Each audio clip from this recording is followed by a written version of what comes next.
la fête de la Sainte Croix.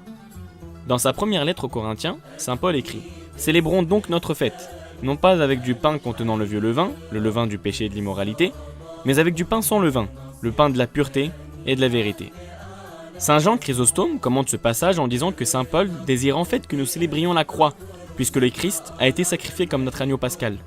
La croix, c'est donc l'autel sur lequel le Fils a été sacrifié pour la rémission des péchés.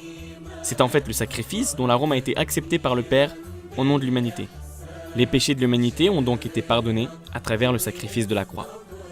À travers la croix, le Christ est descendu aux enfers pour sauver ceux qui se sont endormis dans l'espoir et la foi d'une résurrection proche. Saint Basile le Grand le mentionne dans sa liturgie lorsqu'il écrit « Il est descendu aux enfers par la croix ». Par la croix, les portes du paradis furent ouvertes, comme l'a dit le Seigneur « Aujourd'hui, tu seras avec moi dans le paradis ». La croix, c'est la puissance des chrétiens. Cela peut paraître comme un signe de faiblesse, mais au contraire, ceci est en vérité une puissance sacrée, une puissance capable de vaincre Satan et d'abolir le péché avec gloire. Saint Jean Chrysostome écrit « Le voleur n'a pas cru en étant témoin de la résurrection des morts par le Christ, ni l'apaisement des vagues ou en chassant les démons. Il a cru plutôt en le voyant cloué sur la croix, puisqu'il accepta envers lui-même les insultes, les crachats, les moqueries et les souffrances. » Grâce à sa puissance, l'Église copte orthodoxe célèbre 2 fêtes dédiées à la croix. La première est le 17 août et dure 3 jours.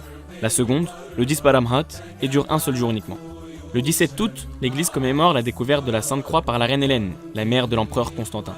Ce fut en ce jour qu'elle ordonna que la croix doit être déterrée de dessous des décombres du Golgotha en l'an 326. Elle construisit ensuite une église en l'honneur de l'honorable croix sur le même lieu où elle fut déterrée.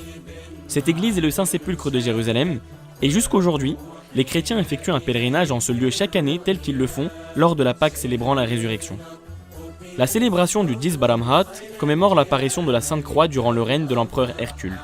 Les Perses vaincus et forcés de quitter l'Égypte, un prince vola la Sainte Croix avant de retourner avec son armée en Perse. Le prince cacha la croix dans une boîte, creusa un trou profond et y glissa la boîte. Quand Hercule apprit la nouvelle, il rassembla son armée et se dirigea vers la Perse, les vainquant encore une fois. Il réussit à retrouver la croix et la retourna à Constantinople en l'an 629. Si l'une de ces fêtes venait un dimanche, les lectures de la fête sont lues au lieu de celles assignées pour ce jour, puisque la fête de la croix est considérée comme l'une des fêtes majeures du Seigneur. Quant au rite des fêtes de la croix, les prières sont toutes chantées sur l'air du dimanche des rameaux et sur l'air joyeux. Que le Seigneur nous aide à porter notre croix, et gloire à lui éternellement. Amen.